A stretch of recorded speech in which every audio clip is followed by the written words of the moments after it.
Welcome to the Free Cities podcast. My name is Timothy Allen, and this is the official podcast of the Free Cities Foundation.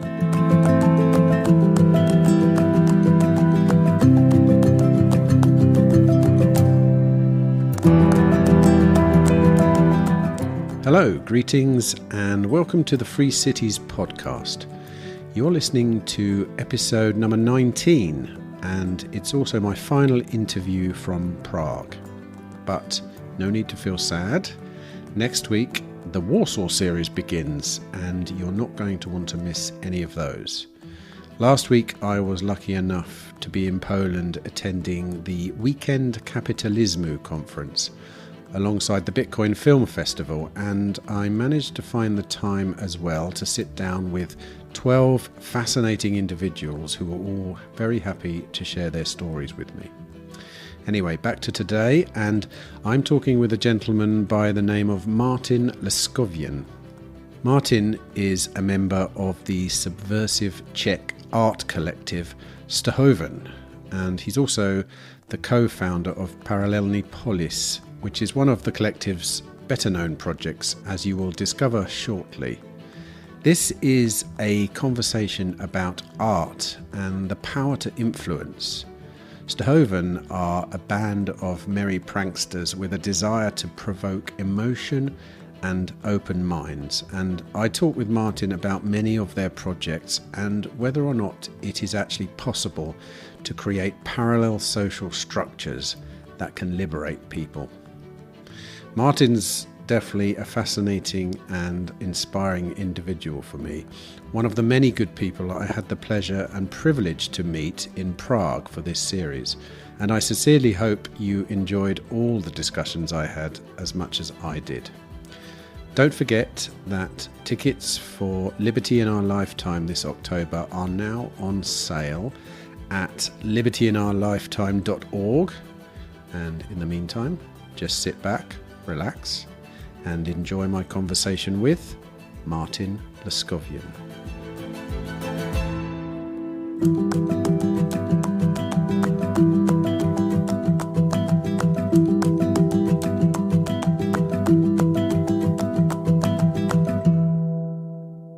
I'm just going to describe where we are first. We're at Paralelni Polis. Have I said that right? We are in Paralelni Polis. Paralelni Polis. Why is it then that people who aren't Czech, they're allowed to say Paralel Polis? Is that right? Is that the foreign way of saying it? Yeah, it's a correct way. And once we got international, we started using this term as well. But the Czech version refers to the roots, to the origin of the organization. Okay, so forgive me then for calling it Paralel Polis, which is a bit of a strange one because polis makes it sound like there's something to do with the police, which is the complete opposite of what Paralel Polis is. But especially in Turkish, I think it's exactly like polis, written in the same way, but it refers to not to police, but to polis in Old Greek term. In ancient times, polis was a term describing like a basic social structure. It's very well known as like the polis as city state, but even in older times, it was much more like a tribe, maybe, or a little town. So basically, over the years, it always marked the basic social structure, and that what it refers to. It's a social structure that is parallel to the official one. Okay, right, and also Paralel Polis is also a place here in Prague. Mm-hmm. It's a 3-story building, is it? I mean, 4-story maybe? Plus the basement, yeah. Plus, it's a large building, which, correct me if I'm wrong, has served as a meeting point for certainly Bitcoiners, hackers, various other... Strange people. Strange people, yeah. It's a strange people hangout in Prague. And also, I think I heard, is it the oldest Bitcoin cafe in the world? Is it? It was the first one, basically. The first Bitcoin-only cafe. Yes. There were some others before. Even in Prague, there was one that was accepting Bitcoins before we did. But we've launched, even like it was not the intention, but after we've launched this project in 2014, suddenly international reporters started to refer about the first Bitcoin only coffee in the world. So even though it was not our intention, we just wanted to be straight in the concept. It was the first one. Do you still get people coming through the door who don't even know what Bitcoin is? They kind of don't know how to pay with it, don't know, because you don't accept anything else here, do you? You can't just even plead with someone unless they'll sell you some Bitcoin over the counter or something. I don't know. I think this changed in 2017 a lot when the rise of awareness about Bitcoin rose exponentially. And since that time, not many people come with this.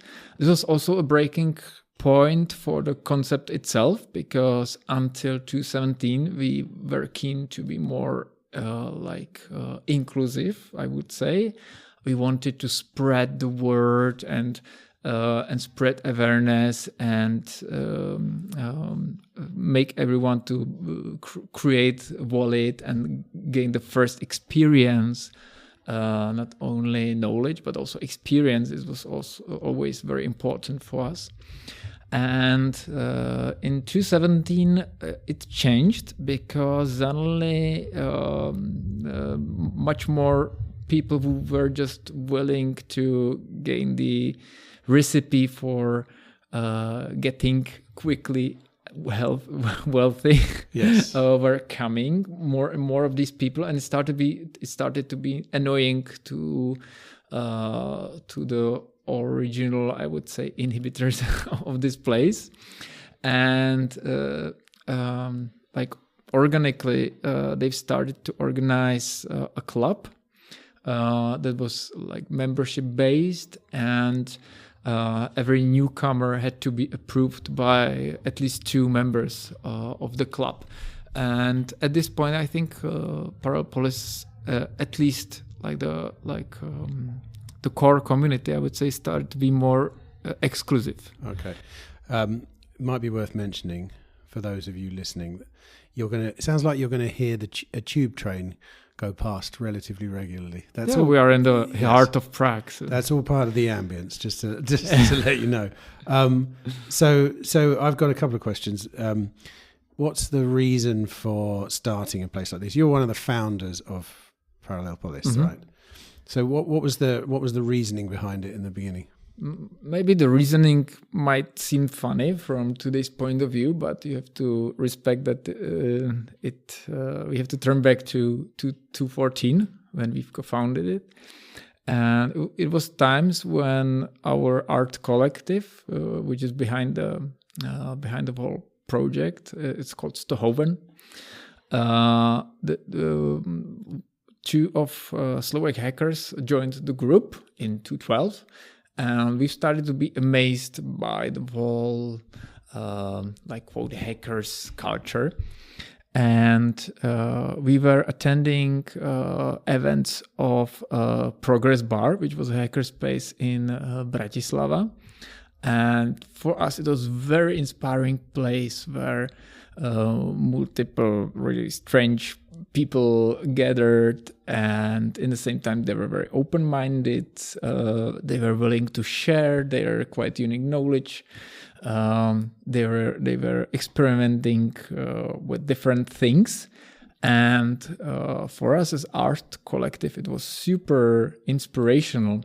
We also did the first experience with bitcoins in one of our projects, when we used bitcoins to use this technology called SMS spoofing. We were using like a internet gateway to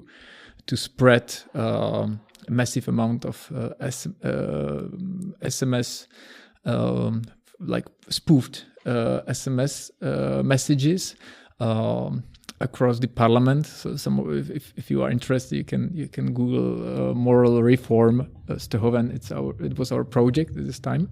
Moral reform. Moral reform. It was the only reform that did not happen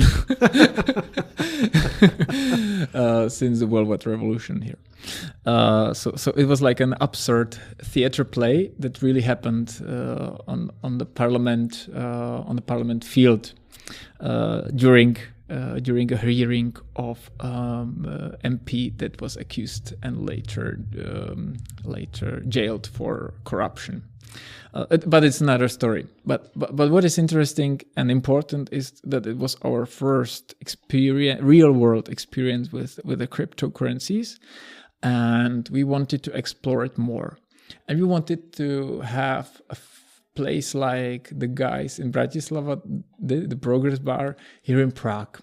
So can I just stop you there for a second? Why was an art collective interested in cryptocurrency necessarily? Because we are, I would say, we are avant-garde art collective. We are activistic art collective, and we felt since the very beginning that if it's not a bullshit, it might cause like a significant change, that it might bring totally new mindsets, to a totally new approach to how we interact, how we trade, and so on. So hold on a minute. So 2014, what did you think was going to happen? Like, and is it, like when you think, okay, well, Bitcoin could potentially, or was it cryptocurrency in general? Was it 2014 was really just Bitcoin? Yeah, but it was not only about it. We were interested in anonymization tools, in encrypted communication. Surveillance was a huge topic. Snowden revealed the documents that suddenly showed how far the governments go in terms of surveillance, and all these old stories that today everyone knows, and it's like part of the past and basic awareness. But at this time it was everything new, and we wanted to explore this simply. So that there was not much expectation. We just wanted to, and that's how we always worked. We just wanted to create a new situation, and we thought that creating like a real space where people can meet and talk about it and enrich each other is like a good idea. Is it fair to say that, you called yourself an art collective, yeah. But it's more like a freedom collective, would you say? Or no, not? it's an art collective. Was an art collective. It still is art collective. Like, we are still active. It's one of our projects. Paralelni Polis is just one of our projects. So tell me about the art side of the collective then. Because that's something I know nothing about. We can come back to all the other stuff. I'm trying to track back to the origins of this. Yeah, tell me something about the art side of the collective. So the collective was established exactly 20 years ago. We've now, a couple of days ago, we've celebrated 20 years. So and since then we've done like 11-12 projects.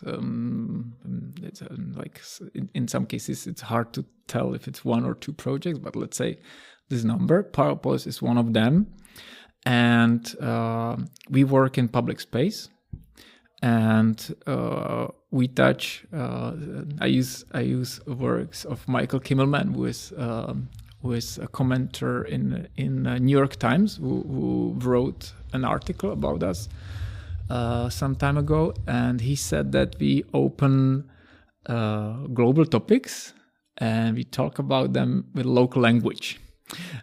So that's like a shortcut. And over the time, 20 years ago, the original group consisted more like from graffiti makers and students of art school and so on. So the topics were more like advertisement in the public space, and then manipulation of media. Give me an example of something. Like one of the quite well-known projects is called Media Reality, and it was injecting our own content into live broadcast of TV. There at this time there was like a regular Sunday morning broadcast, like the most boring one, where the live webcams were just scanning mountains all around the Czech Republic. This was on national TV. Yeah, on the national TV, and showing like if there is a snow or people skiing and so on. And it was always like a panorama. I think it was also the name of the show, Panorama.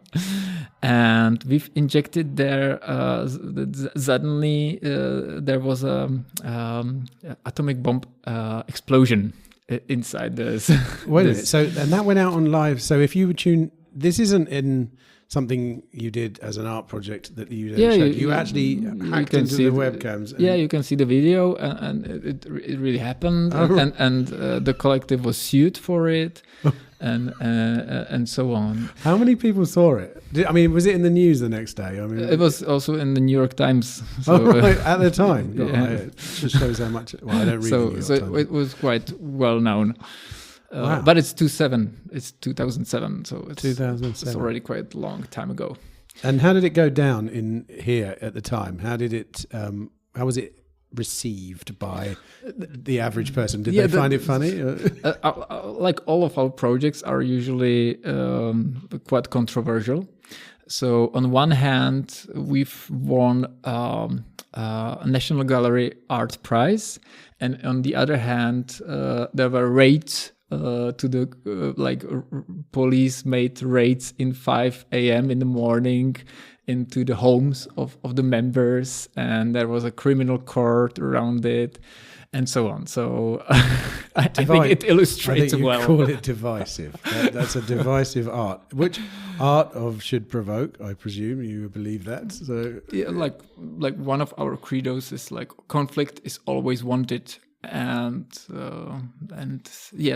like our projects frequently end up at the court. Okay, right. So I'm going to go back to that question about it was an art collective, okay, but the driving force behind the art collective was something relatively subversive. Is that correct? Yes. Yeah. Exactly. For the sake of art, or because you wanted to change what? What's like? Why do you, in the most brutal terms, why insert a nuclear explosion into a national broadcast of pretty places? Like the topic of the project was media reality and the ability to manipulate with the truth. Of course, like today in the post-truth era, it seems like quite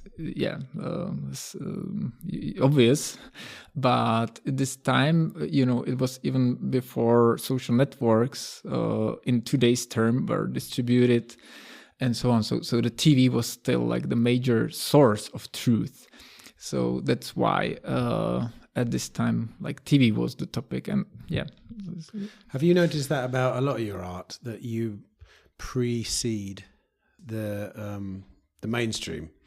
Like you say, this is... Yeah, like if that's exactly like the common like the academic sphere of art doesn't respect us much, because they say that we are too activistic, that we are not artists but activists, and that it's superficial and so on. But if you want to fuck up as much people as possible, which is usually one of the goals also, because when people are fucked up, they are so activated, and that's what you want. You want to activate them from some passivity. Like, I know it sounds like a cliche, but that's how it is. And so when you want to approach like wide audience, you have to be mimetic somehow. You need to create some meme that is possible to handle. And yeah, there's like one of the projects that became like really really like meme that spread all across the country was the red underpants above the Prague castle, which was originally like an advertisement for our Hackers Congress in 2015. But even come on, explain this one. Red. Yeah, So let me say it out loud. Red underpants above Prague castle. Prague castle, like what, hanging off something? Or? I explain. In 2015, when we were preparing second Congress in Paralelni Polis, our social media manager approached us like, guys, you should do some noise, so people, so we get to the media and people are aware about the Congress. So we sell the tickets. We need to sell the tickets. Right. Okay. And we said, okay, like we've got a couple of topics on the table, and one of the topics was like the fetish of the national and state symbols. Like on one hand, you know, when you go to the heraldics and the meaning of the symbolics, it's like very deep, and tradition goes back to history and so on. But when you look at the practice of those who represent the symbols and should be like the stateness, or how it's called, it's usually quite opposite to the values and to the original meaning behind. And even the common population usually doesn't even know what's behind the symbols, where they come from, and so on. So it gets quite empty. I consider it like a heritage of 19th century where the national states were born, and and we in group consider it something that is quite like overcame. Like it's something like it's part of the past that we still live in from some strange reason, and in the same time you have times like when the hockey championship starts, like everybody paints the symbols on the body and on the cars and so on, and we are proud to be Czech or German or I don't know what. And then the championship ends up, and you just erase the symbols and don't care again. So this is quite. It was for us quite strange, and of course we like the symbolic level of the whole thing. And according to Czech legal system, there is like a head of the state. It's called president. It's a head of the state. It's also quite strange. We live in democracy, but we have a one head. It's like, is it democracy or is it monarchy or what is it? and the more presidential system you have, the more it's strange. Yes, like the most democratic state in the world is governed by one crazy guy that can tomorrow wake up and do almost whatever he wants. So this is like, it seems quite ambivalent, and it's a topic full of emotions. And what we did in 2015, there was a construction on the Prague castle, and there were scaffoldings around the walls, and they were not very well secured. So we did like we surrounded the place where we saw an entry point, and teased the policemen and so on, so they lose attention. And three of us went up in the dresses of chimney guys and chimney sweeps. Chimney sweepers, yes, chimney sweepers. Right. And they went up to the roof and exchanged the official presidential flag to the red underpants. Red underpants was a customized flag for our president, because it's quite well known that he's like a quite oriented to the east, and he likes authoritarian socialist regimes, and he has quite a doubtful past in this term. So the red underpants were for us like fitting a symbol for him, and this simple act is up today until today, causing quite lots of emotions, because we touched the symbol. We touched the presidential flag, and it doesn't belong to the president. It's the nation, and it's the stateness. It's the values we all stand for, and we dared to touch it. So especially nationalists hate us a lot. And how long did they last up there, out of interest? The pans. A couple of hours, right? Of course, but long enough. Did the media report on it? Thanks to the spokesman of the castle, it was in the air for a couple of years. And one of the crazy episodes was when it was in 2018, I think. Of course, there was a criminal court around it, and we had to pay damages, we had to pay fine, and so on and so on. So it's like a lot of episodes. We could spend all 2 hours with this story. But in 2018, the president, that is recently finishing his mandate, the President Zeman, called up a press conference on the Prague castle and didn't say what's the agenda. So all the reporters gathered, and he did like a ceremonial burn of the red underpants. And it really happened. Like, now that is art. That is art. That's brilliant. Yeah. Like, we have also claimed that that the spokesman is one of our members, undercover, because they did for the popularity of the project much more than we did. That's amazing. Did they? I mean, and they had beautiful statements like, there were only Nazists in 1938 doing this thing last time, and now these artists, but they were using really. Did it?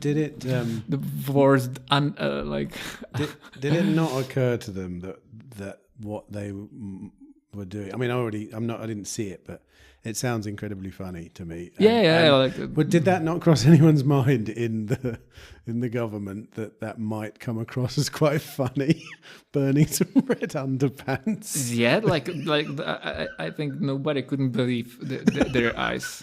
And I strongly recommend you to find the recording of it on YouTube. It's really. You couldn't fun. have asked. Did you expect when the original idea for the project was dreamed up? The president will burn it. But you couldn't have imagined, surely. No. I mean, actually, how do you dream up an idea like that? Is it literally a bunch of guys sitting around a table going, "Hey, this would be really cool if we could." Blah blah blah, yeah, pretty much. But what we have learned over the years is that we never presume what will happen, because once you presume, you will put yourself some limits that are usually imaginary, because you can usually hardly imagine what really will happen. Yeah. Our ideas never met the reality. Well, I mean, as someone who, I make a lot of films for part of my job. When you have a narrative that falls into place like that, it's a real treat, because normally you have to, things like that don't happen. That's a great story from start to finish, and with the ceremonial burning, you've just finished it off perfectly. Yeah. I mean, the art, like I say, the art is there, right, happening right in front of you, and you have no control over it at all. Yeah, exactly. And that's our. We also how we called our art pieces. It's not a painting or sculpture or something like this. We call it media objects, and it's like analogy to so-called media image. Media image is how at the beginning there is something happened, like someone went to the roof and exchanged one flag to another. Simple act. On one place, one time, something happened. Then you have media image of this event, like how the quick news media understood it, and that creates like the first media image. Like some guys went up to the Prague castle and exchanged presidential flag to red underpants. Wow. And now it freaks out, and as it spreads around the media and social networks and so on, the media image starts to get a third dimension over the time. and that's like this object meaning, and basically none of these projects that we've done has been finished, because whenever someone gets back to it, about some projects, there are some researchers put it to their research works, and it appears in memories and books and so on. So it still lives, it still gains another and another layers of the meaning. So that's beautiful on the artwork, that it's not touchable, but you can explore what the object is across multiple channels. As I think about it, what makes me laugh even more is the fact that they kept the pants originally. How long for? Like before they burnt them? Did you say 2 years? Yeah, it took like so someone stored those almost 3 years in a drawer somewhere, probably. Yeah. That's hilarious, like in itself. Do you know what though? It's got a lot in common with, shit posting on the internet, basically, like trolling. It's like there's obviously an overlap there. Is that fair to say? Yeah, but trolling, when trolling, how we call it, appeared a couple of years ago. You have to always respect that we are already quite old guys. And yes, it was kind of trolling, but we didn't call it like this time. Did you see, something that sprung to mind that had a kind of similar situation was, and I've forgotten the guy's name, but there's a Hollywood actor who, when Trump became president, he did a "We will not be divided." Do you remember? He will not divide us. Sorry. Do you know that guy? Sorry. Oh, no. You've got to look into this because it has similar qualities. Mm-hmm. He basically created an art installation of basically chanting, "He will not divide us." And they were supposed to chant it for a year, I think. In the end, the whole thing got shut down because so many people went down there to sort of troll it. And he ended up writing "He will not divide us" on a flag and who was it?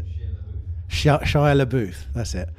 He planted a flag in the middle of nowhere and put a camera on it and and it was on a live feed, and that was his new art installation because it couldn't be touched, because when he did the art installation in New York with the chanting of all the shit posters came down and screwed it up for him. Anyway, a bunch of 4chan autists managed to locate the flag from the planes going across the sky, and this whole thing went on for years. But it's the most incredible battle between worthy art and shit posters. It's just like incredible. Really look into it. Look up, Google it. I think someone ended up making a 4-part film out of it on YouTube, just like Shia LaBeouf, like the taking down of Shia LaBeouf or something it's called. It's very, very, very funny. But it reminds me of this because when it started, it was one thing. And by the time it had finished, it had morphed into this incredibly funny, artistic nonsense that actually did have a message. And the message was pretty much the absurdity of it. And, I'm thinking about the ceremonial burning of the pants, which I literally can't wait to look at after this. But I can imagine this somber moment, and everything that goes along with it. So if you are, that's what I noticed where you were saying that you seem to forecast certain. You're there before other people with your memes seem to precede the mainstream, let's say. Yeah, like sometimes it happens that it becomes mainstream because, for example, the red underpants since that time have been used for any demonstrations against the president, and people wear it as a symbol of rage against the presidential politics and so on and so on. So this really caught up. And when we want to connect it to this place, I would like to mention like a second part of this project, because we were heading to the criminal court and we had the original flag. So what would you do with that? And we wanted to move it forward. So you took it. Yeah, and they didn't take it back. You had no. the flag. We had the flag. We captured it. Did they? Presumably they tried to get it back. The police tried to get it back. Did they? They didn't. They didn't have. We didn't give them opportunity. Right. It was hidden, and there was like the first criminal court hearing planned, and 2 days before it started, we've cropped the whole flag to 1,152 pieces because they stated that the value of the flag is 33,000 crowns, something like 1,200 euros. And how did they work that out? That's like a price tag, I guess, of the flag. So they claim that we have caused this damage. And like we were asking, like who did we cause the damage to? Like, yeah, the citizens who paid for it. So we did like a symbolic act that we cropped the flag to this number of pieces, right, and connected it with the same number of Bitcoin addresses. And on each of the address, there was like a small part of the amount that we stolen to the citizens. And we went to the streets and gave it to random people. So what do you mean? The seed was on the... Yeah, there was like a wallet with... with a little bit of Bitcoins. And together it made this 33,000 crowns, like this damage that we literally... like caused, as they said, and we wanted to symbolically return it to those who were the one who were really robbed, as they said. So and we also wanted to somehow state our own approach to the state symbol, and it was called decentralization of power. This part of project. So this is where it overlaps with the Paralelni Polis because we wanted to use the real money to return the value to the people. And what is interesting, like the pieces over the time became like a collector's interest, and one of them was recently auctioned. And the final price was something like 10,000 euros for one piece. They're like Cassatius coins, aren't they? You know, the Cassatius bitcoins, the physical bitcoins. Yeah, there was like a page or sheet with a piece of the flag, and there were basically two QR codes, one with private key and one with public key. Ah, there you go. So that really is art. So what's in that case? What's your latest art project, which we may be seeing in the mainstream? 1.5 years ago, we did Pac-Man. It was called Exit the Game. And it symbolizes Pac-Mans around us. Those are the yellow bastards that need to eat the whole playground. And we did a huge... it was 8 hectares big, like an image in the rapeseed field. Rapeseed. The reason for rapeseed is that it's the color of Pac-Man, yellow, and rapeseed also symbolizes business of our ex-prime minister and now candidate for the president, Mr. Babiš. And I can find like some other than swear words, but a man, let's say a man, who is like an oligarch here because he owns like most of the biggest companies doing this dotation business. So he like a Pac-Man eats all EU dotations. In the same time, he's the biggest critic of EU, and he destroys the quality of the fields by simply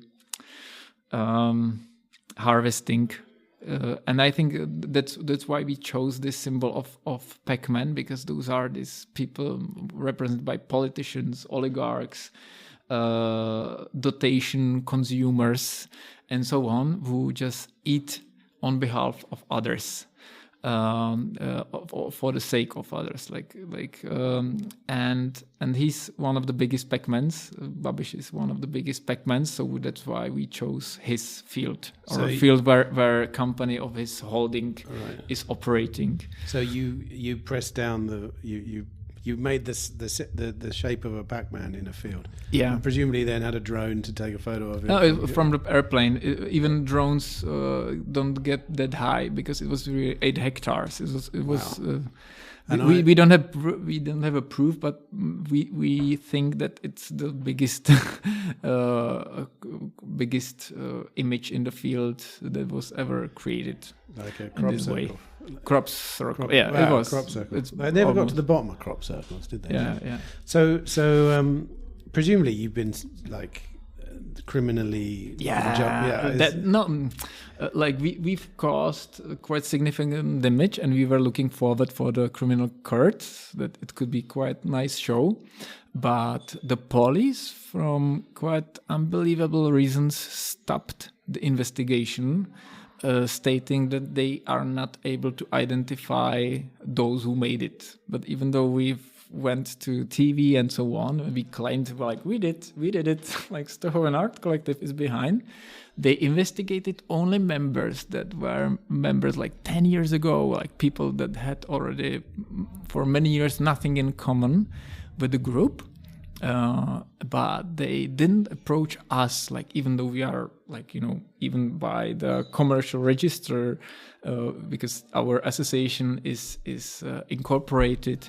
Even though it's non-profit, it's in commercial register, so they can see Ztohoven, the Paralelni Polis. We are I'm the chairman, so they could easily approach me. That they never did, from some reason.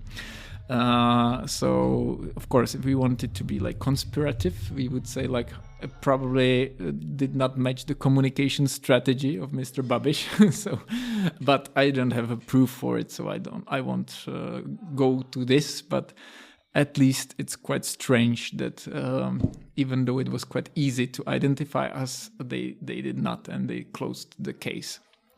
So the art collective, is it the same group of people from back in the day, or is it the group differs.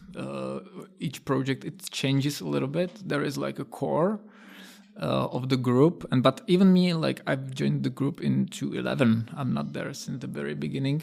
When did it start then?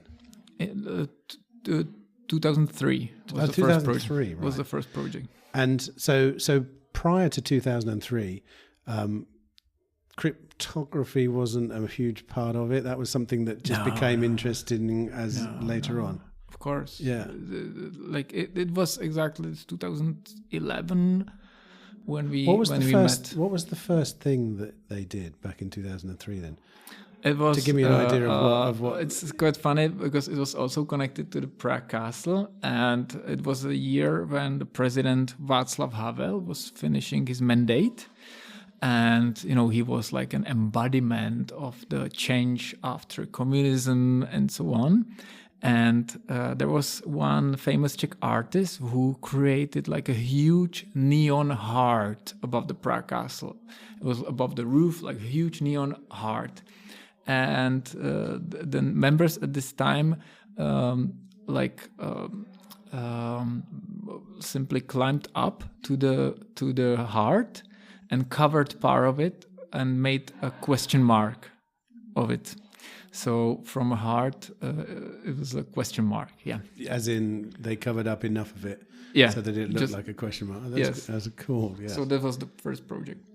Right. So all right. Let's go back to the modern. I'd love to talk about art, but it's probably a little bit off topic for Free Cities. I don't know. I think they're probably all connected, but certainly the subversive aspect of it is something that is very relevant, I think. And can you speak a little bit about the notion of parallel realities Parallel Polis, that's essentially the meaning of it, isn't it? Why I think the art is relevant is because we consider art as a way of thinking, way of work, and like a communication protocol. It's simply different communication protocol. It's a way to communicate, but it's different from words. It's different from other means we use. It's simply a different kind of communication, and it enables you to communicate on different levels, on a symbolic levels. It enables you to understand one thing in different ways. So that's why I think when you want to talk about change of mindset, when you want to open minds, that is necessary if you want to spread freedom, art is one of the great tools we've approved, I think.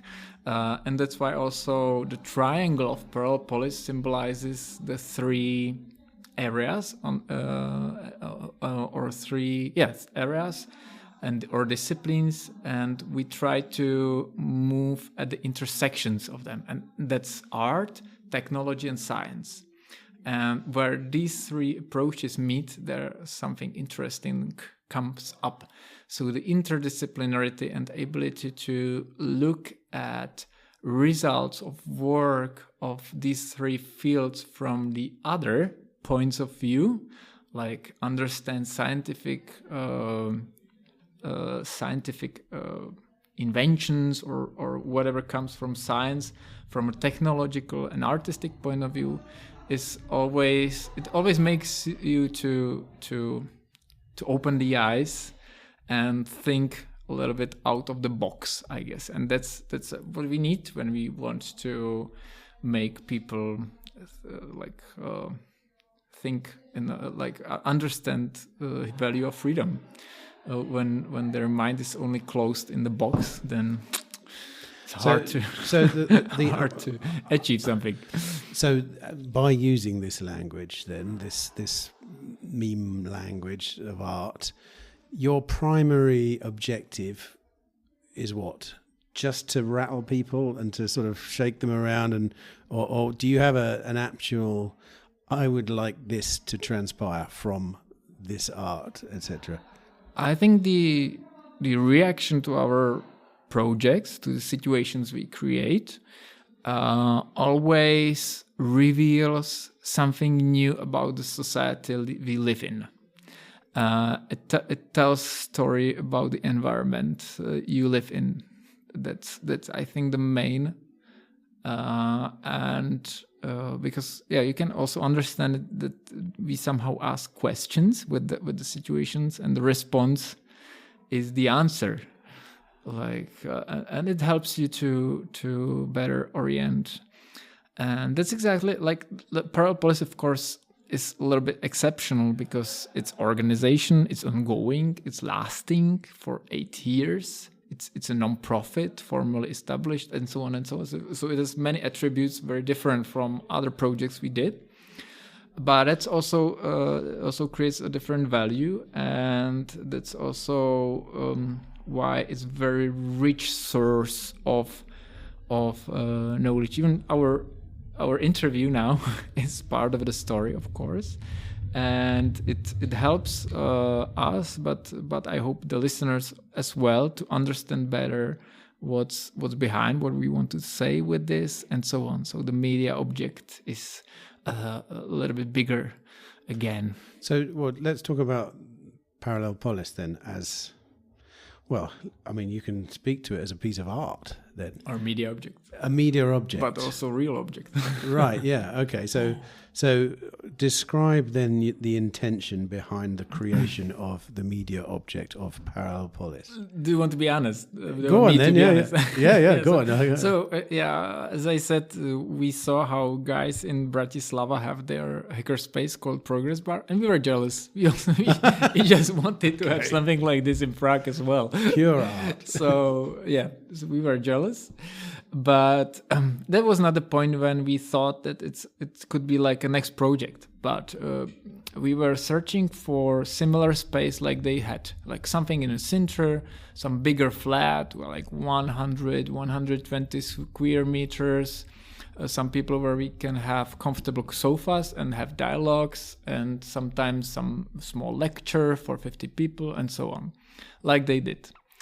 But I remember one day I was in work, and suddenly one guy from Ztohoven, Roman Tietz, wrote me a message like, immediately stop doing everything you do, and come here to Holešovice.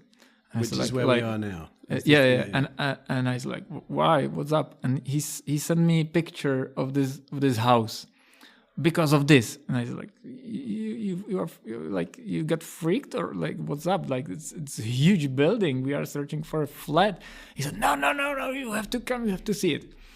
So I gave up everything and I came here. I was looking at the huge building. I said, like, you're really crazy, but okay, let's at least explore who's the owner. And I realized that I have a friend in the theater that is sitting next door. So I said, let's go to ask her. Maybe she knows who's the owner. So we went to the office, and I said, hey, hello, like, we saw this building because there was a sign for rent. That's why he approached me. And I said, like, oh, there is like behind the curtain there is a building for rent. Don't you know who's the owner? And she said, it's the owner of our theater. It's the same owner, so you can talk to him if you want. I said, oh, okay. So can you arrange some meeting? Yeah, like he's next door, so you can go to him. So we came to Mr. Ballows, and we said, like, oh, hello, we are Ztohoven. I said, oh yeah, I know you. I like how you provoke. He said, no, we would like to use your some of your houses to provoke. I said, okay, let's do it. Like, I like it. Can I ask a question? So it was really quick, and he gave us the keys, and we entered the house. And I remember, like, we entered this floor, and we was like, it was like, wow, it could be like a nice coffee. And then we went to the first floor, and I said, there is now this fashion of co-working. So we could do like a co-working, so people can meet and hang out and work here and do projects. And then we went to the top place, and this is like, wow, here it would be a great place for lectures and events and congresses and so on. And then we went downstairs where we are now. It was like, wow, this is like a place for hackers, underground and without windows. So that's a place for hackers. And basically the concept was done. That's how we started, and it's changed over the years, but basically that's how it most of the time worked. Can I just jump in and ask you one thing? When you said when you went to visit the guy who you rented, the owner, yeah, and you just mentioned you were from, is it Ztohoven? Ztohoven, yeah. Ztohoven. What's the general population's opinion of Ztohoven? Is it motherfuckers? Does everyone know who Ztohoven is in Czech Republic? Yeah. Everyone. So like not everyone, but in general, most of the people know us. I think if you went to the streets, most of the people would respond that, oh, these motherfuckers that stole the flag, or these motherfuckers that do damages, or these motherfuckers that do something. But the bunch of anarchists, right, okay. Something like this. But the owner, unfortunately, was he found it. He's a theater operator. He's in arts, so he respects us as art collective. So he's open-minded, fortunately. Right. So you and was it in good shape? The building? Did you have to do? It was completely empty, but it didn't need any repair. So it was in quite good shape, ready to just move in. And so we said, okay, keep the keys and tell me when you want to start. So we said, okay, we need a couple of months to find the idea. So he was quite open to this. So he said, okay, keep the keys for a couple of months, and then you start to pay rent. And then we spent a couple of months in empty house developing the concept. So that's how it was born. And the concept is, like you say, coffee shop downstairs, like co-working spaces. The Hackers Congress was already happening, was it? Or did you organize that? That was that was the first thing we've developed. Like we said, there are two ways hackers organize. First is hackerspace, and second is Hackers Congress. So we said, okay, hackerspace is the thing, but how to launch it? Okay, let's do the Hackers Congress. So the first thing we've done was that we started to organize the Hackers Congress and invited the first guests. Like already for the first time, for the first Congress, there came Frank Brown, Smuggler. I think even Paul Rosenberg attended already the first Congress. So there are a couple of names that attend every Congress since the very beginning. Was Ztohoven in its current incarnation? Is it very tech savvy people always? The art collective is particularly leaning towards the technology side and hackers. And no, I would rather say we are a bunch of fathers. A bunch of what? Fathers? Yeah. Oh, okay. But the reason I'm asking, bunch of tired fathers. Okay, but the reason I'm asking is because as a project of Ztohoven, this is a very technology focused project. Is it just that, or is the whole of Ztohoven now thinking in terms of how can we be subversive using technology, or is Paralelni Polis the arm, the one project which is the very tech focused one? Mm-hmm.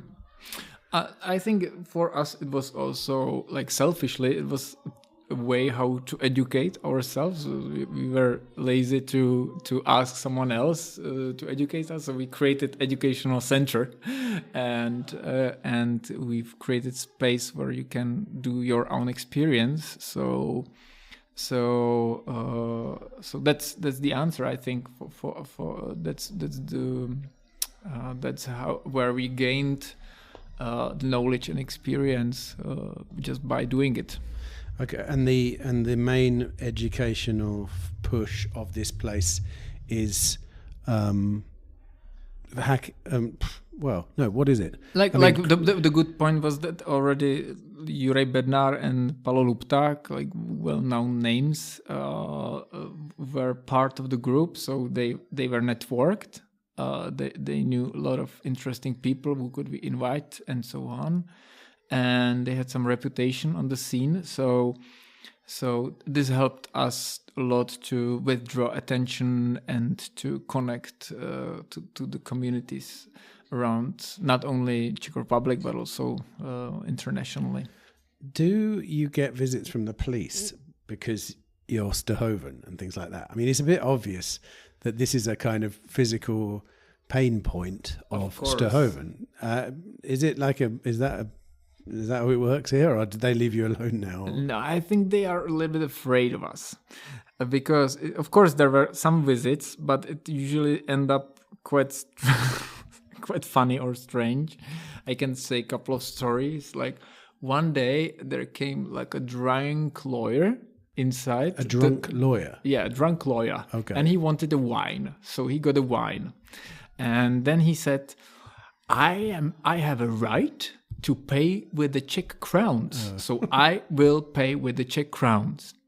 And there was one of the guys here from our collective, and he said, "No, you won't, because we set the rules here, and our rule is that we only pay with cryptocurrencies. So fuck off and go to the ATM and exchange your fiat to the cryptocurrencies." There is, I might add, there's a Bitcoin ATM inside the building. Since the very first day we've opened. And he said, "No, I have a right to pay in local currency. So here is banknotes of 200 crowns." And what he did, he just took the banknote and scratch it to pieces. Like who did? The guy in the working? My colleague from Ztohoven. Right. And he and the lawyer called police. Like, they destroyed the banknote. Well, that is actually illegal, isn't it? Destroying a banknote. But imagine you are a policeman called to a place where where some artist destroyed a banknote to some drunk lawyer. I think that's a situation in which you don't want to be as a policeman. So they came. Yeah, they came, but they just wrote a protocol about this, and that was it. Then National Bank was figuring in this cause, and their statement was that the value of the banknote is like something of couple of cents. They just said that the piece of the the piece of the paper has so low value that they don't recommend to go further in this cost. Which is an ironic thing in itself, because it's literally them admitting that their banknote is worthless. And another case like this, the Mr. Babiš, as I mentioned already, when he was a prime minister, one of his projects was this electronic evidence of any payments. And suddenly all businesses, except of coffees and everything, became subject of obligation to electronically evidence any payments. Everything except coffee shops? No, even everything. Everything. Right. And so we wrote a statement, and we made the stickers that we will never accept this, that we will never do evidence of your payments inside Paralelni Polis. So, of course, there were a couple of businesses that also raged, but all of them got fined and withdraw and capitulated and started to do the electronic evidence. But we've never withdrawn, we've never capitulated. And there came some financial control. Here we were quite well known, like the news were referred like, these rebels in Paralelni Polis do not accept the evidence and so on. And then the control came, they did a protocol, and we never received fine. We were never punished for not. Is that for why? I don't know. I would maybe they couldn't, because you only receive Bitcoin. Maybe they couldn't discover a way to track it. I mean, I don't know. No, there was like a legally established system that you had to respect, but we've never respected it, but never got punished. Maybe it's as well. Still in the works. How long ago was that? No, they've already cancelled the whole law, and it's not obligation anymore because it was bullshit. But that's it. Well, that's interesting. I mean, there is a theory, of course, that there is a point beyond which you are ungovernable in a way. There's a price for being governable, isn't there? Of course. And it was very costly. If you push yourself to the edge, then the powers that be go, well, it's actually not worth our time to do that. I mean, I know that's true in many senses. That's why they say you shouldn't live in a city. You should live away, make yourself ungovernable. It's too expensive to impose a rule on you or whatever. But that may be it actually in real life transpiring in a city. Mm-hmm. That's very interesting. Mm-hmm. Is that? Have you experienced that in any other shape or form, where they just leave you alone to get away with whatever you want? You know. I mean, all the art that's caused, like, for example, criminal damage has been taken to a criminal court, I take it. Yeah, like we've been facing to this, but I think like Ztohoven becomes more and more institution itself, and for the administration and for the officials, for the bureaucrats, it's much easier to simply put it under the table than to face, because as an institution you always have good access to media. So whenever someone says Ztohoven, the media like it because it's a clickbait. Right. So I think they don't want to be exposed to this unpopular visibility. To compete with artists, it's quite strange, because when you are activist, you have an agenda. You have a goal, like what you want to achieve, and that's understandable because they fight for something, and you can fight back.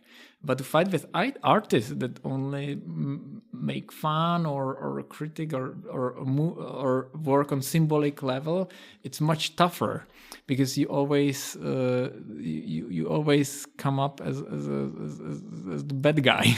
Well, also you run the risk always of showing the absurdity of what you are as well, which is presumably the point of it all. I mean, this is going back to our original conversation about art.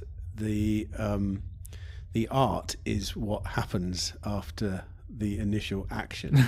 And if the media are reporting on you in an absurd way, which I'm sure they do, every time something happens, I would imagine you look through the press and laugh at the way it's being reported. Yeah, of course. That's the art. And presumably they don't get that, or they do? Yeah, like, of course, mostly they do. They understand what's up, and most of the journalists usually play the game with us somehow and make fun of it as well. Like, we have quite lots of allies in the media. Is it completely apolitical, though?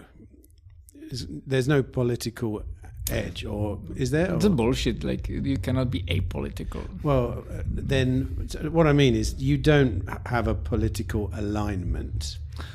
Like, yes, you can be against anything political. Yes, we can be against you're not anything. Actually, we can be basically against anything. Okay, but we it's not our approach to be apolitical. It's a bullshit. Like, that's all the artists out there that claim they're activist artists. They are usually left artists.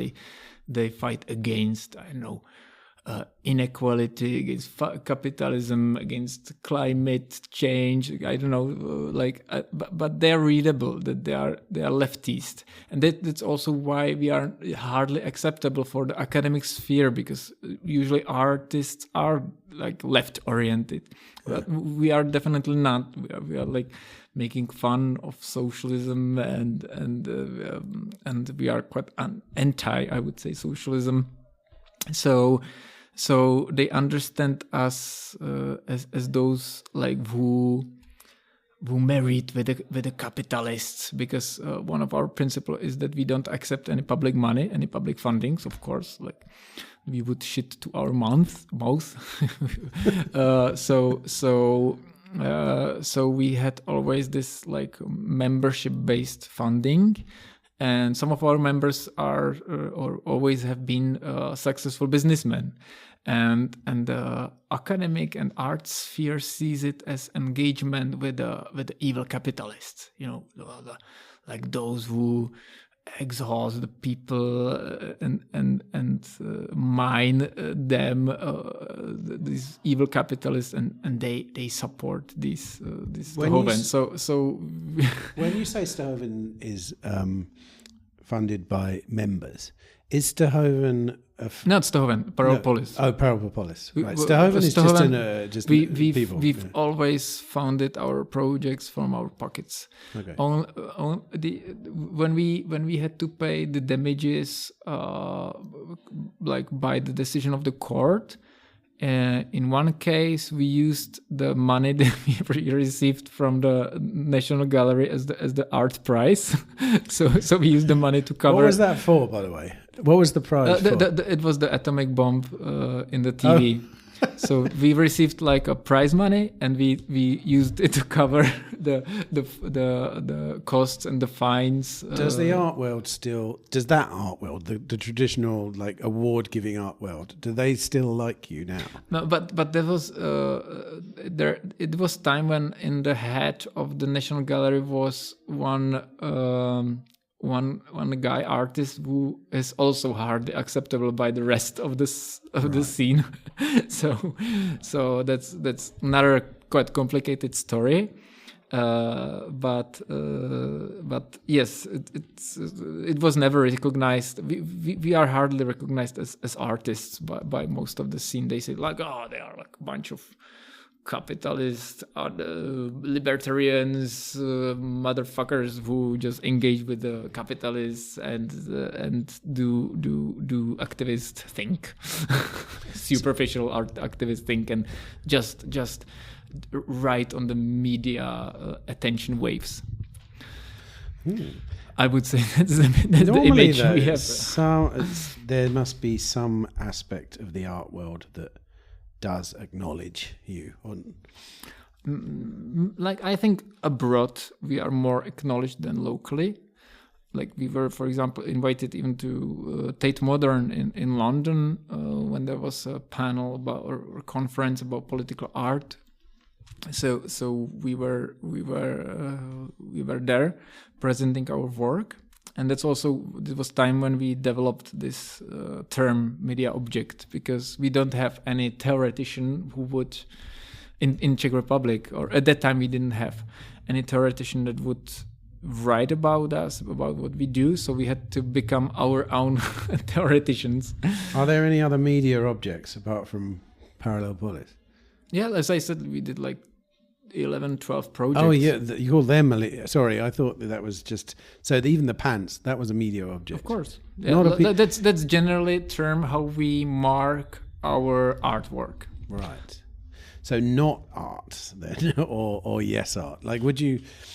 Okay, media object. Fair enough. Yeah, it's a good descriptive term for what it is, because if you ask anyone what is art, you get about 5,000 different answers, don't you? Exactly. But that is pretty, that's exactly. It's less tenuous, the word. But at the end, art is just a tool.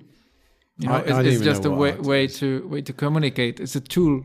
Sure. It's just a tool you use. A language. Yeah, a language. Your tool is to gain from people some knowledge and so on via podcasting, via interviewing. So you have your tool. Every one of us use some bunch of tools, and that's how we consider art. It's not some superpower, isn't anything else, it's not more or less, it's one of the tools we have.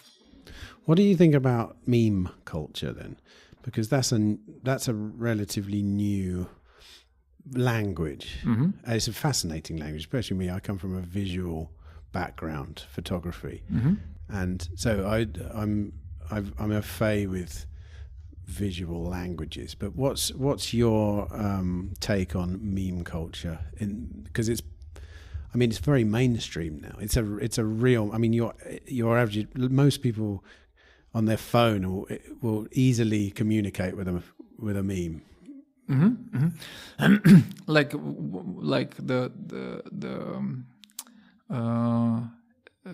I would say understanding of meme differs. Like on one hand, it's like this, like couple of images with couple of words and creating some funny feeling, understanding, whatever.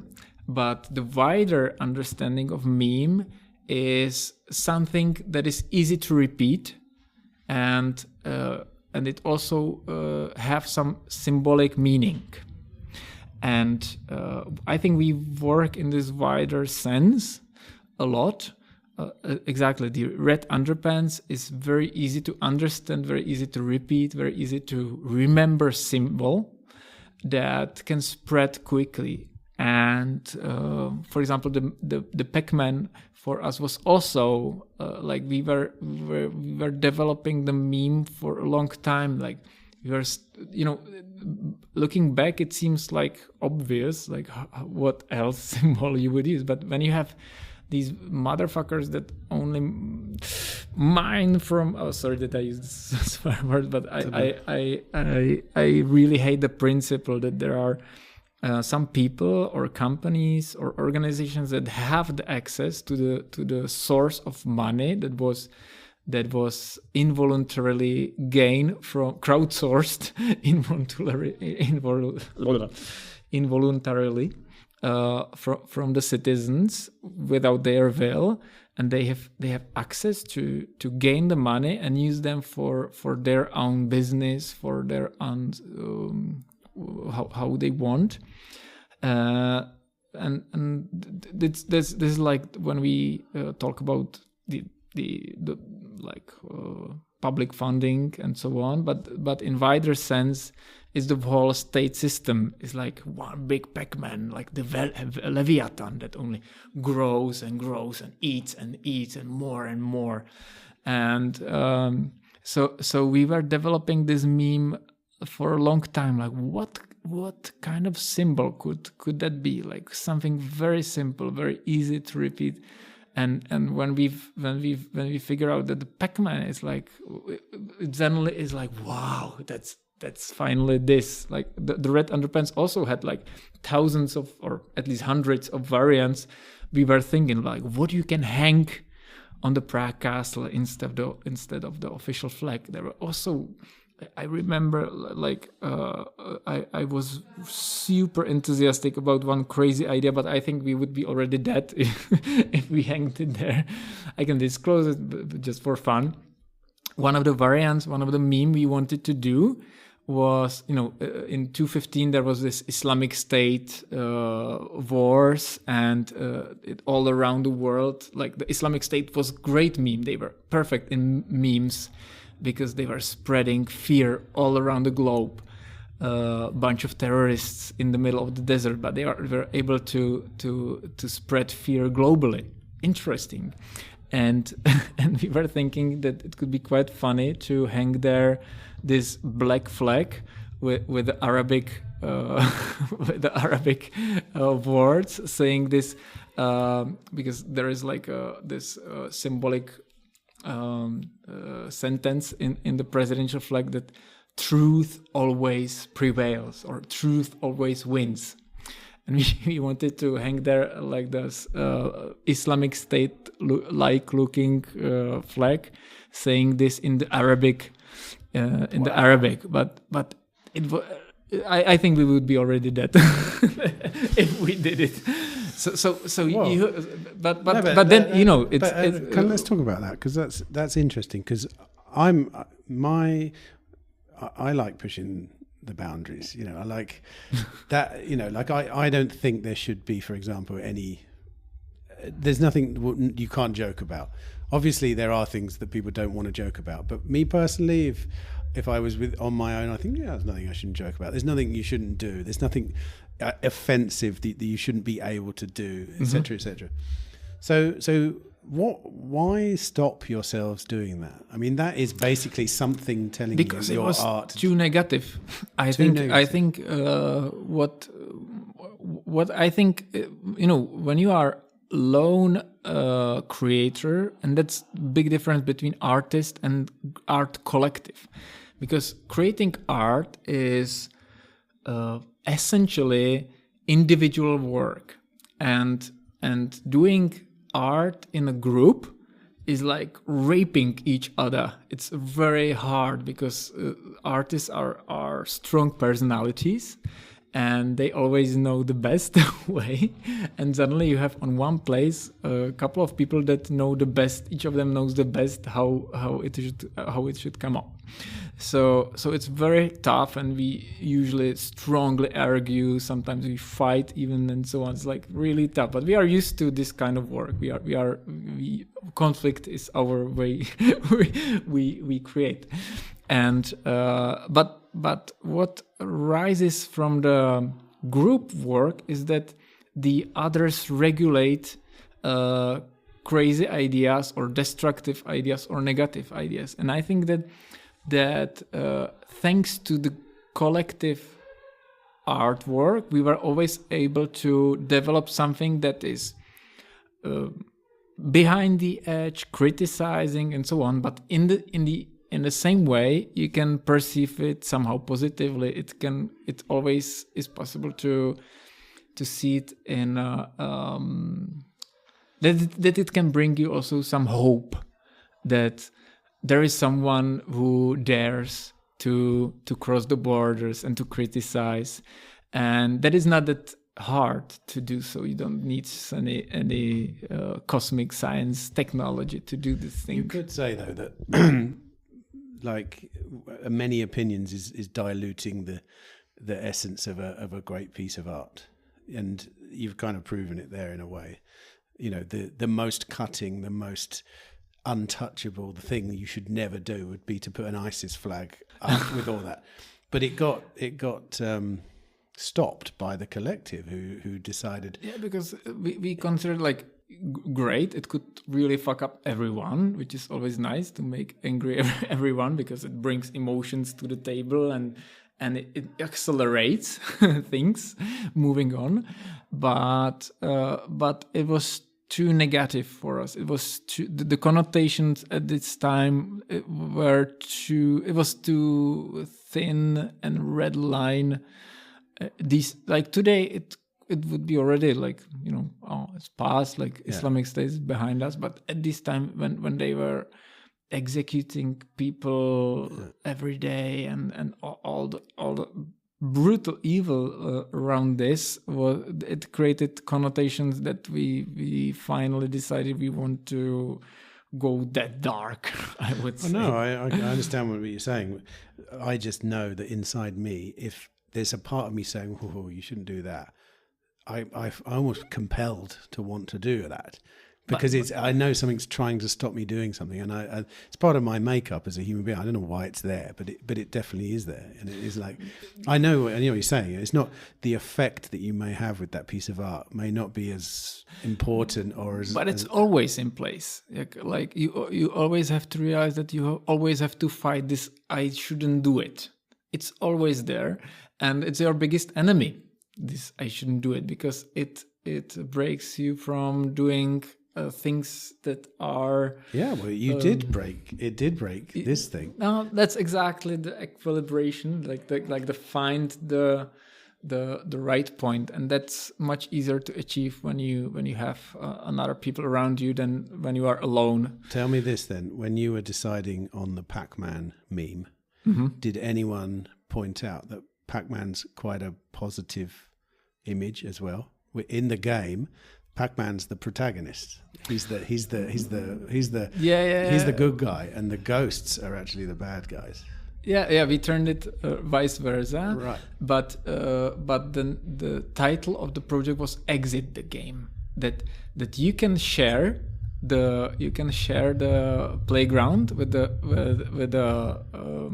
Pac-Man and be one of the coins that he eats, or you can exit the game. Right. You don't have to play the game. That was like the main message we wanted to say.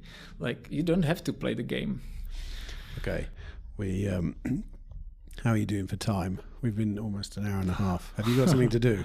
No. I'm enjoying this immensely. I'm fine. I'm very cognizant that we're not really talking much about free cities, but I'm looking for a free cities angle here. Maybe you could help me.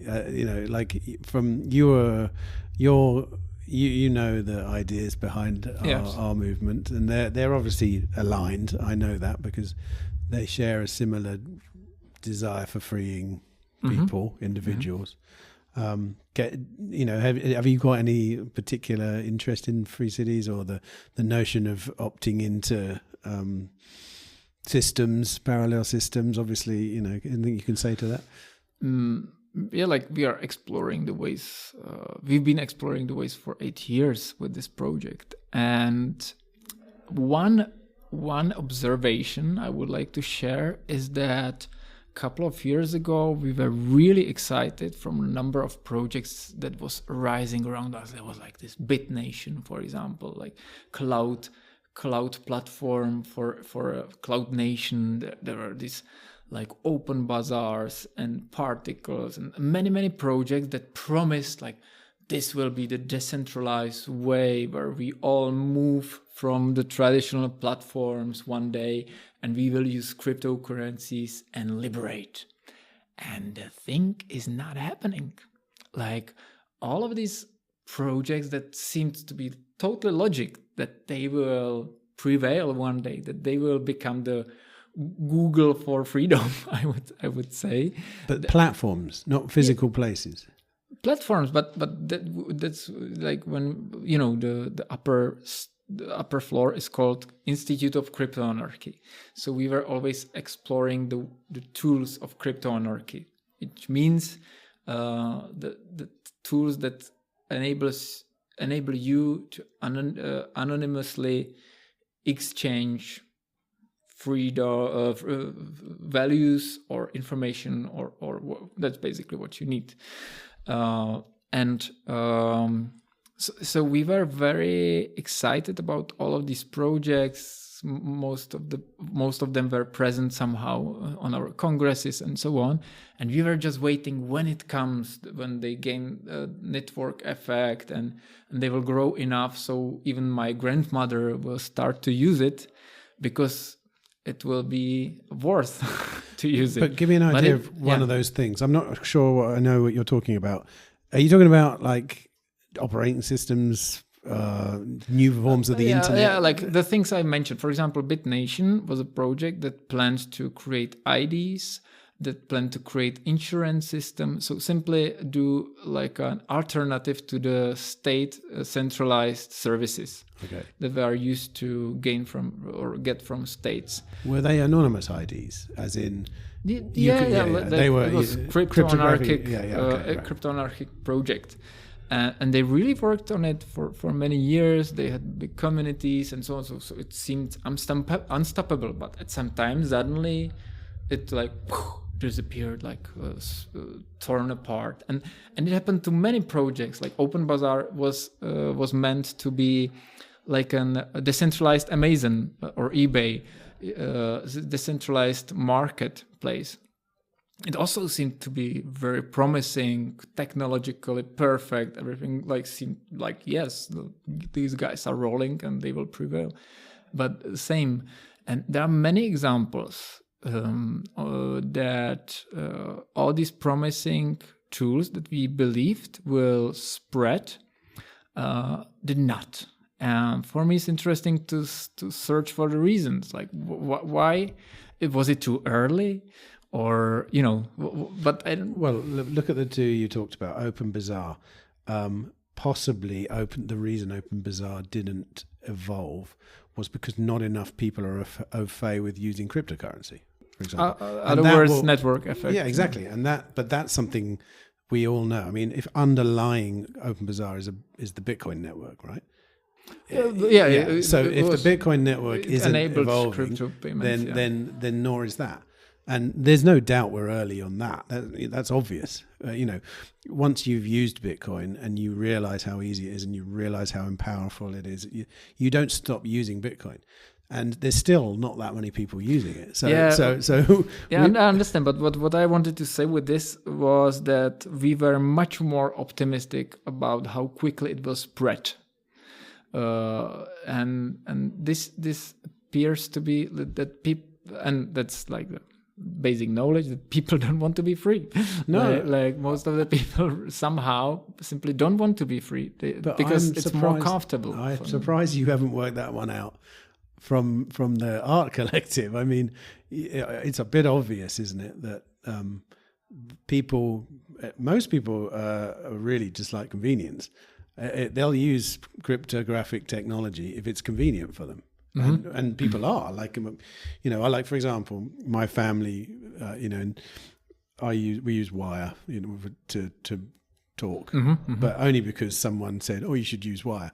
So I was like, yeah, I want to use Wire because it's good. It's a good technology and it keeps. So then my wife uses it. She doesn't care, but I'm just contacting her on Wire now. So she uses Wire. But we are somehow pushing it and forcing. I am, yeah. She's not though, and now my kids use it.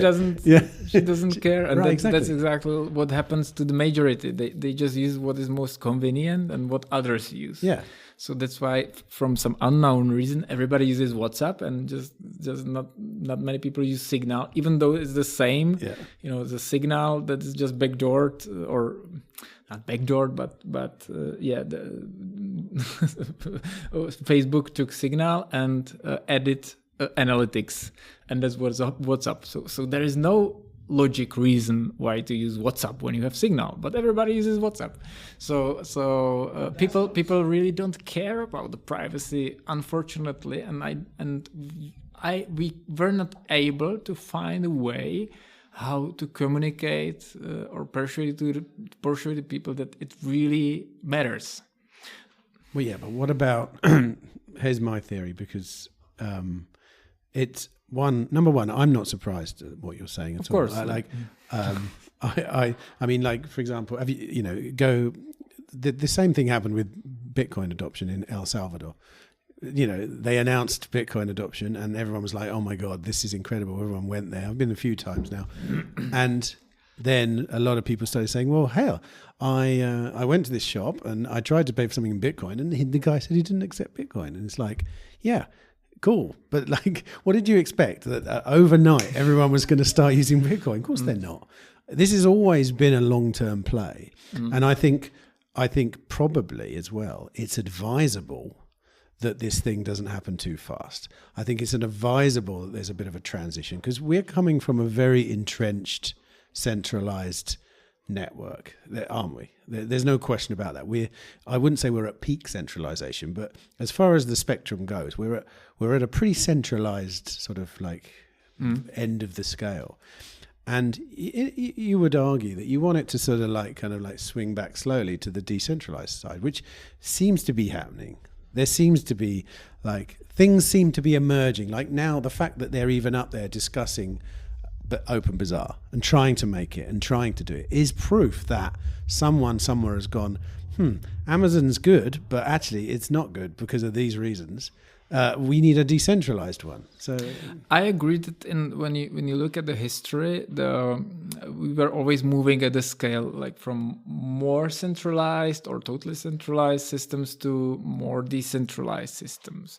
But my question is, did it really happen like fluently and naturally, or was it more like, always some, for example, like this transition from heavily centralized Asian Rome empire to this dark medieval, which was in fact quite peaceful era when the whole Europe was like fragmented to thousands of small kingdoms, or not even kingdoms, like just places where nobody governed.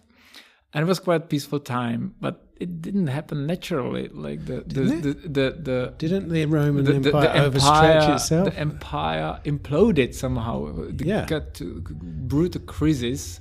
So, but didn't that happen? That was a natural. I'm just asking myself if it's not just something we say to ourselves to like heal the pain that it's not happening, that we don't see the whole world liberating.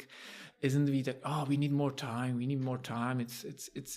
requires people to adopt and so on, but then I look at the reality and we are driving to heavily centralized systems all across the globe. Like, show me country where you could say like, this country, there the liberty is rising.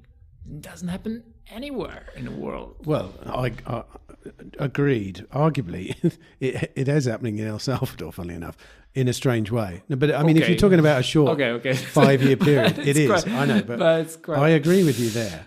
However, niche. It's quite niche example, yes, I would say. It is a niche example, but it might. I mean, don't you even? I mean, I think the fact that even that Bitcoin, the technological discovery of Bitcoin, happened at this point in history is proof that whenever necessity breeds ingenuity, which is what's happening, I would argue now, Bitcoin wasn't necessary until now. It's really necessary, and everyone who analyzes the system that we live in now knows full well that if we didn't have Bitcoin now, things would be very dark. I mean, things are pretty dark, and the trajectory we're on is dark, and you can see that. But at least there is something which is the complete antithesis of that thing. And it appeared miraculously just at the right time, which is an interesting concept in itself, I think. And I think that's what happens. I think that's what happens with anything when it gets so far out of equilibrium, that the reaction is for things to spring up because they're being forced to. People are deliberately, like cryptography wouldn't have probably existed unless it needed to. People needed to sort of, so and I don't know, talking of Rome, I was going to say, I think the fall of Rome was natural. I think Rome just was a centralized entity that extended so far that it couldn't hold the weight of its own. Yeah, but look at the Paralelni Polis inside the Rome. What do you think was the Paralelni Polis inside the Rome Empire? I don't know enough about it, but come on, tell me. Oh, sorry, I didn't want to. I'm really uneducated on that kind of stuff. As I understand it, it was the Christians. There were even in the Rome there were the Christian catacombs. So it was really parallel, right. Because the Christianity for most of the late ancient Rome was prohibited. It was not the official religion at these times. And so when the Christians wanted to freely practice their belief, they had to hide, and they created catacombs where they practiced, and where they even were hiding when there were hunts for the Christians. There were quite brutal hunts organized from time to time. And at this point, it was really just a strange sect, a bunch of crazy people that wanted to practice freely somehow. And what happened couple of centuries later was that from this parallel structure, they evolved to the primary structure somehow. But according to me, that's proving my point. That I'm not trying to argue with you. I'm just asking myself these questions, like where it comes from, how to treat with this situation, and aren't we just But what I'd say is that in a very entrenched, centralized system like Rome, if there is something that is being held back by that system, if it was allowed to be, there would be no problem. But since it's being held back, it has to push back. And that is the natural degradation of the thing. The Paralelni Polis is the important part of the process. And I'd say it's natural. I'd say Paralelni Polis wouldn't exist unless there was something to push back on. Of course. Yeah, so I do see it as an ebb and a flow. It's like a heartbeat of social. I don't know what you call the cultural heartbeat is centralized until this thing implodes and becomes decentralized. But it always seems to, I'm sure if you tracked it over history, you'll see that, this kind of stuff, which gives me hope. I don't know. Are you hopeful? You the way you were describing, this technology, maybe you're thinking... I would say it like this. I have been more hopeful in past than I'm now, but in the same time, what I think a lot about are these moments of implosion. Like, what are the triggers? Because I really think that the major changes does not happen fluently. That those are some critical moments when the things break up, and for us it's hard to track it back to 2,000 years or 1,600 years back, like how it really was, because we have just fragments of the knowledge. But looking at the recent history, these things didn't happen fluently. There were always some breaking point happening, triggered frequently by some this like butterfly wing effect somehow starts. And these trigger points is something that fascinates me, and what I think also Ztohoven works on, because we understand our work as kind of as a catalysator for emotions or discussions about things that others don't discuss much. Also, Paralelni Polis was a way how to bring discussion about crypto technologies. We wanted to raise the discussion because in 2014 nobody cared about Bitcoin and peer-to-peer networks and privacy on the internet here. So this was our way to speed up the discussion, to bring it to the table. And that's also why we named the hackerspace not Progress Bar or hackerspace, Prague hackerspace. We named it Institute of Crypto-anarchy because we wanted to provoke, like, what the fuck, Institute of Crypto-anarchy, what is it? And even like in outside, but also inside the community, it was like, Institute of Crypto-anarchy, isn't it opposite? It always have provoked, and it's one of the most valuable brands that we have here. People love it, even those people who have never been here.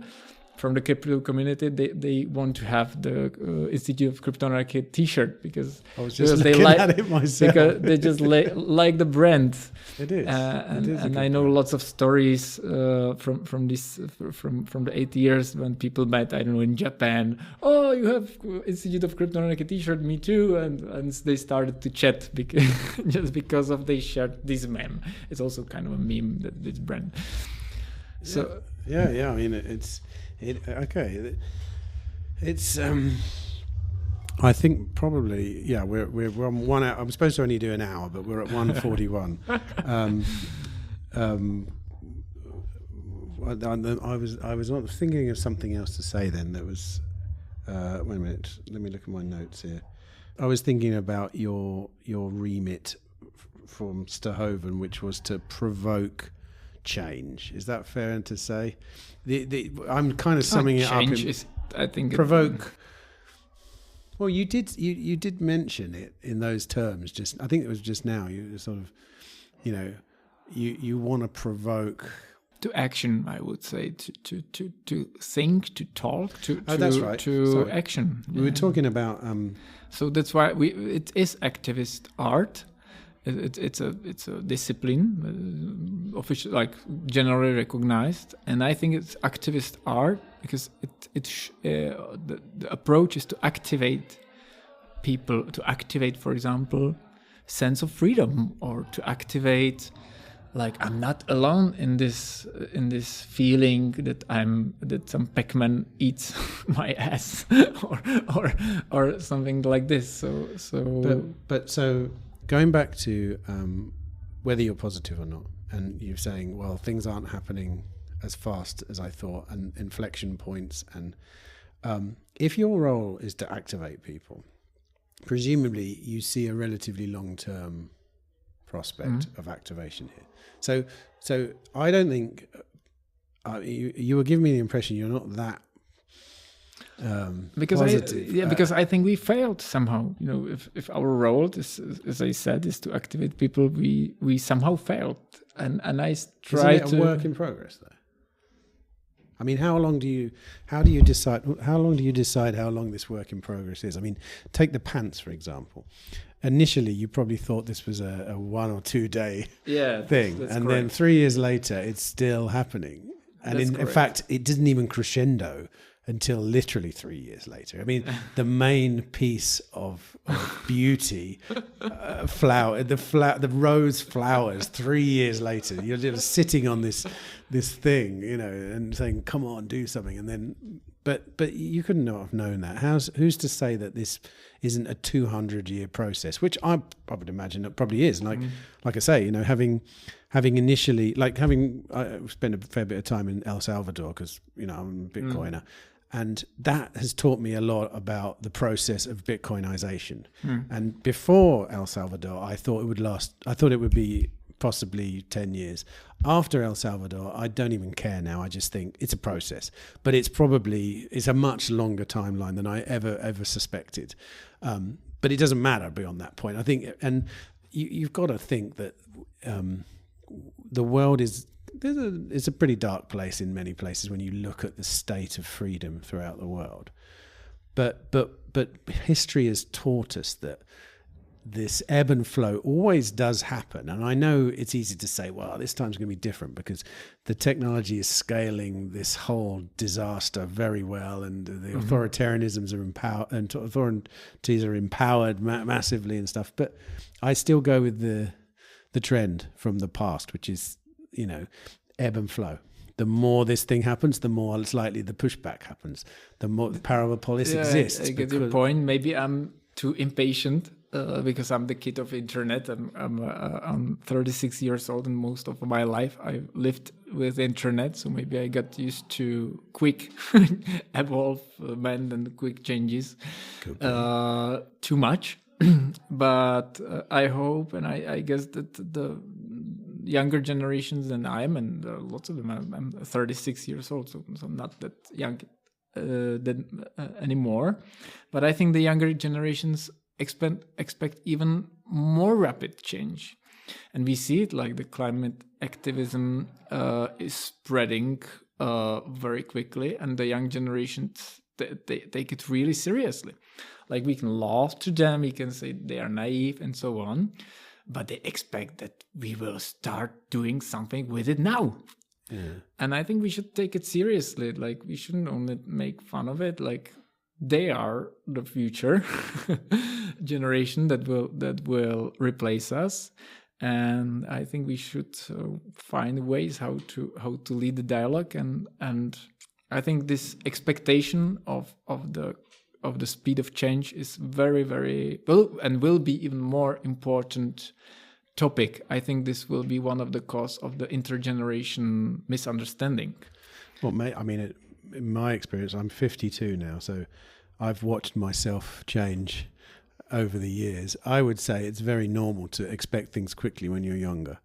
As you know, and when you're my age now, you are somewhat pragmatic about change, because especially when you look at the world and when you see how entrenched the world is, when it takes that long to ossify, it does take a pretty long time to de-ossify. It's but explain it to the kid that glues himself or herself to the Monet picture, expecting then that after you will take it, draw the person out, you will do the change. Yeah, they're going through it. They're living a lesson. I think the gap is increasing, and that's I think a big topic for us. I don't know. I think youngsters always thought like that. I think they just never got to express it. I mean, when I see people doing things like that, I think, God, yeah, I'm so glad that I didn't do things publicly when I was a kid.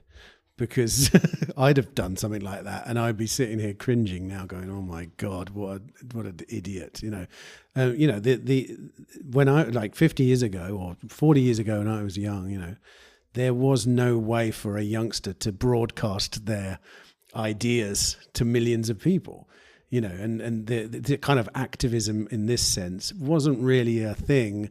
I suppose it was more of an older person's thought, I suppose, like, suffragettes or I don't know, but now I think the modern world has shone a light on everyone. Everyone's sort of like got a spotlight on themselves now, haven't they? And they're like, streaming in this real is time. Me, like, yeah. I can do something, I can create this thing. And as a result, someone can sit in their bedroom and go, do you know what? I could glue myself to a painting and it would really affect change. And if they spoke to their father or mother about it, they go, don't be ridiculous. Then they wouldn't do it, but they do. They actually go out and do it, and then they get annihilated on the internet by everyone going, well, you're using glue made out of oil. It's, yeah, I think it's a sign of the times, and I think all this stuff is a sign of the times we live in. I think it's all important. I think it's all. I mean, you could argue that what they're doing when they glue themselves to a Monet is not that dissimilar from hanging some pants on a flag. It's still an outward expression of a desire for eliciting. It's and who knows? Maybe these are all the tiny parallel polis nodes. Yeah, that's why I try not to judge. That's why I try not to judge. Yeah. Anyway, look, I'm going to make an end to this conversation. I've got one last question. We ask everyone on the podcast. Is the hypothetical situation? You have a sabbatical from your life that is paid for. You have wealth at your fingertips to do whatever you want in that 1 year. What would you devote your year to? I have to think. 1 year where I can do everything. Your expenses are covered. You have access to money. You can do stuff. I hope it doesn't sound much pathetic, but I would go to volunteer somewhere. I would go to help. I don't know. I would probably go to carry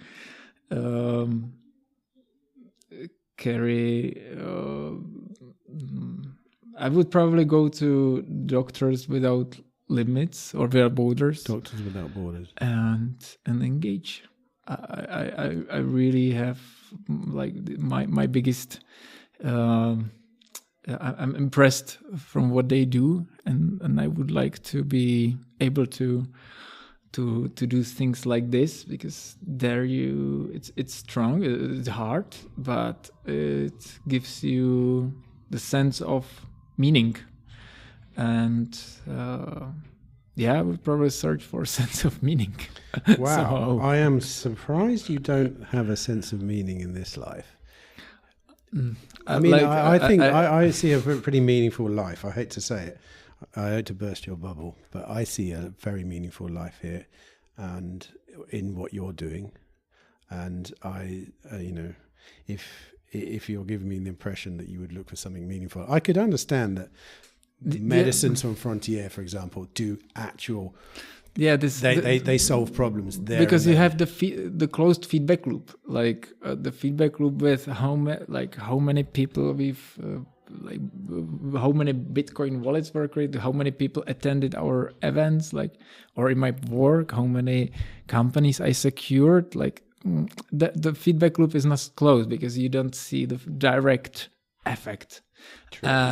But you know it. So as you asked, my emotion is that I would like to enjoy this moment of direct feedback from what you're doing.